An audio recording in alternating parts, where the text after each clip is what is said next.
And welcome back to Love Your Food. This week we have a classic dessert recipe for you.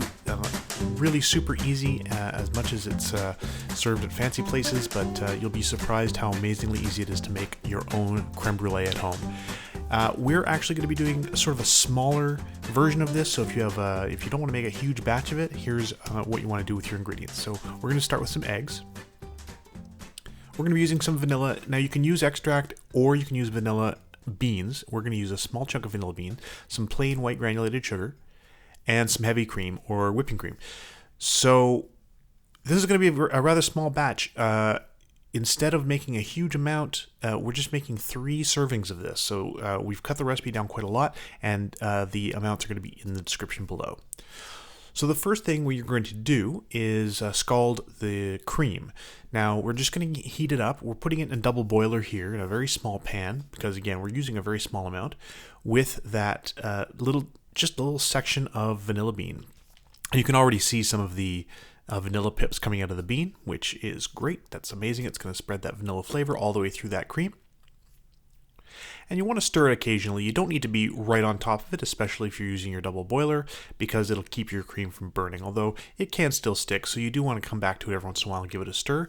And that also encourages more of the little vanilla pips to come out of that section of vanilla bean we've got in there.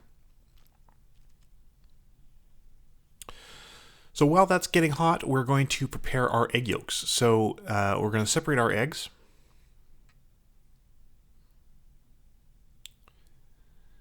And remember, when you're dealing with yolks, if you get a little bit of the white in with the yolk, that's fine. Although you do want to try and get rid of the little chalazi in there.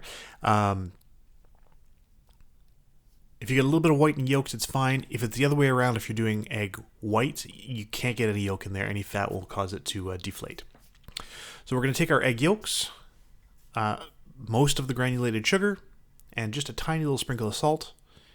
And we're just going to whip these until they're pale. We don't want to incorporate too much air into this, because your end result, you don't want it to be frothy, you want it to be very, very smooth. Now, we ended up actually incorporating a little bit too much air into ours during the tempering process, which will come in just a moment. So this is about as far as you want to go. Just to the ribbon is fine. It doesn't need to be super, super over whipped or anything, so that's just about right. So now's the tricky part. This is the part that some people do have a hard time with, and that's tempering the yolks.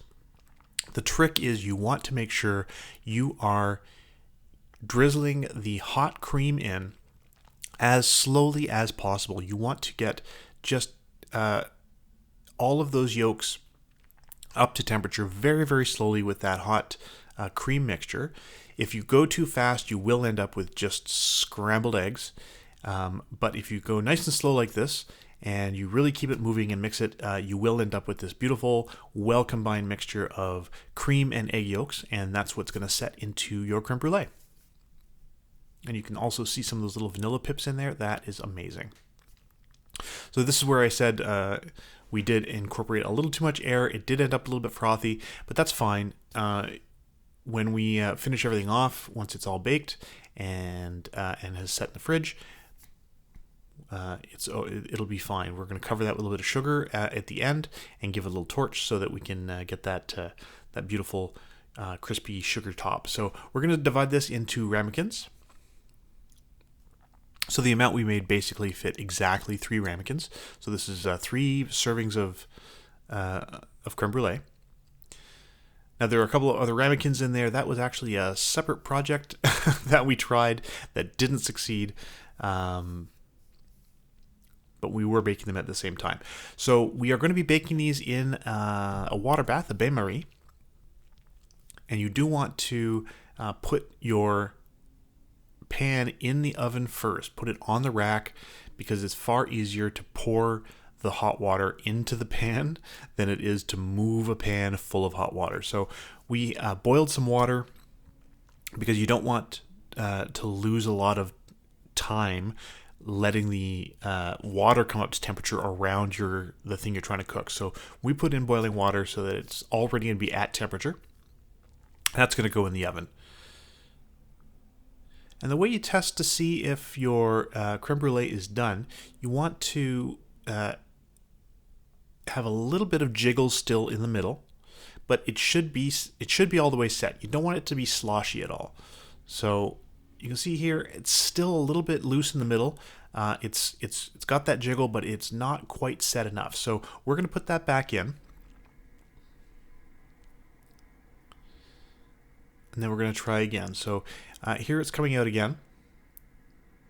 And you can see just barely moves in the middle. That is perfect. Those other ones, obviously not done yet, but you probably won't be. We're going to rework that recipe. It'll come back in a future date.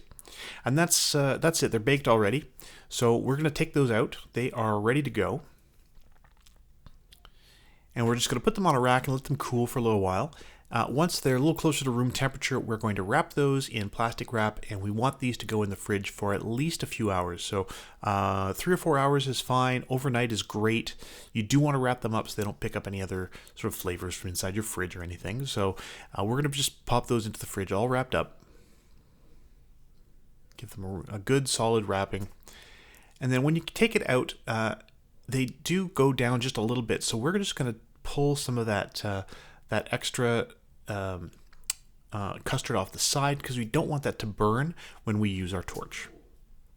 So we do have a creme brulee torch that we're going to be using, but first you want to give it a little coating of sugar. So we're just going to give a pretty uniform covering of sugar on the top there, and you can see those nice vanilla pips in there.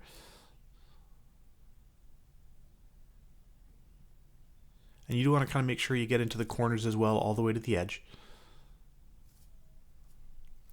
And then we're going to hit it with our culinary torch. So this is just a small little, you can buy these for this purpose. They're sold as culinary torches or creme brulee torches, and they are just for doing this sort of thing. So don't make the mistake of holding it in your hand while you're doing this, because you are very likely to burn yourselves. The edge of the glass does get quite hot under that torch. And then once that sugar has set on the top, it's ready to go, and you can do that beautiful crack on top.